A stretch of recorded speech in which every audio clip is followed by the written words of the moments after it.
Ahora veremos el sistema tributario. En cierto sentido, todo el sistema de recaudación impositiva es una forma de servidumbre involuntaria. Tomemos en particular el impuesto a la renta. Los altos niveles de impuesto a la renta significan que todos los estadounidenses trabajan gran parte del año, varios meses, para nada. Trabajan para el tío Sam antes de tener permiso para poder disfrutar de sus ingresos en el mercado. Después de todo, una parte de la esencia de la esclavitud es el trabajo forzado de alguien que recibe poca o ninguna paga.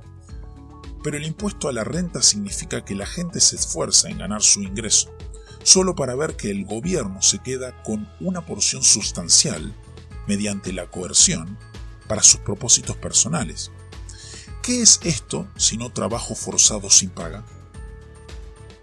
La retención característica del impuesto a la renta es una instancia aún más inequívoca de servidumbre involuntaria, dado que, tal como argumentó hace algunos años la intrépida industrialista de Connecticut, Vivian Kellem, el empleador está obligado a perder tiempo, trabajo y dinero en la tarea de deducir y transferir los impuestos de sus empleados a los gobiernos, al federal y a los estatales, pero no recibe recompensa alguna por este gasto.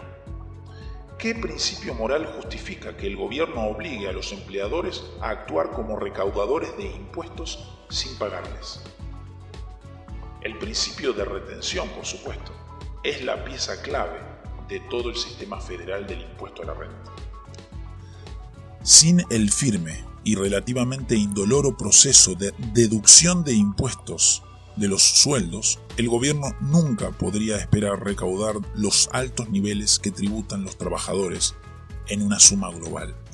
Pocas personas recuerdan que el sistema de retenciones fue instituido durante la Segunda Guerra Mundial y supuestamente sería solo un recurso para el tiempo de guerra. Como tantas otras características del despotismo del Estado, sin embargo, esta medida de emergencia pronto se convirtió en una parte consagrada del sistema estadounidense. Quizá resulte significativo el hecho de que el gobierno federal al que Vivian Kellem desafió a que probara la constitucionalidad del sistema de retenciones, no aceptó el desafío.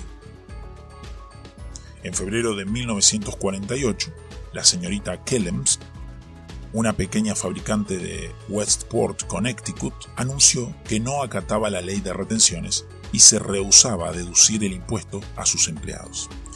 Exigía que el gobierno federal la acusara para que las cortes pudieran dictaminar sobre la constitucionalidad del sistema de retenciones. El gobierno se negó a hacerlo, pero dedujo la cantidad adeudada de su cuenta bancaria.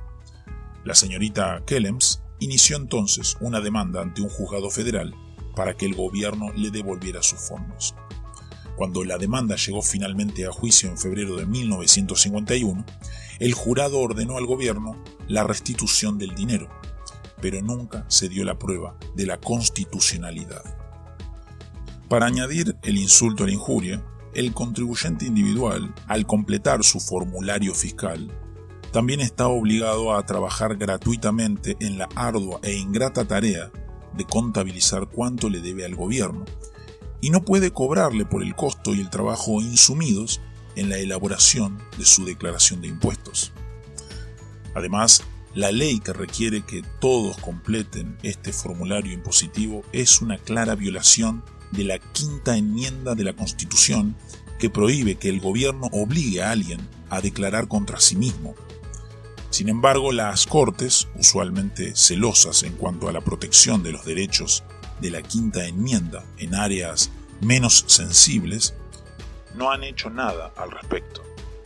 En un caso en el cual está en juego toda la existencia de la prominente estructura del gobierno federal. La revocación del impuesto a la renta, o de la retención, o de las provisiones en cuanto a la autoincriminación, obligaría al gobierno a retrotraerse a los niveles de poder, obviamente menores, que tenía antes del siglo XX, para bien del país.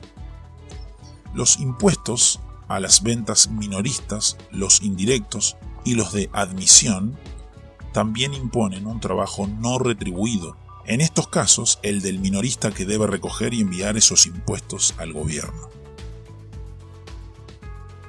Los altos costos de recaudación de impuestos para el gobierno tienen otro lamentable efecto, quizás no imprevisto por los poderes instituidos. Estos costos, que las empresas importantes asumen fácilmente, imponen una carga desproporcionadamente pesada y a menudo agotadora para el pequeño empleador. Los grandes empresarios soportan de buen grado el costo al saber que sus pequeños competidores sufren mucho más la carga.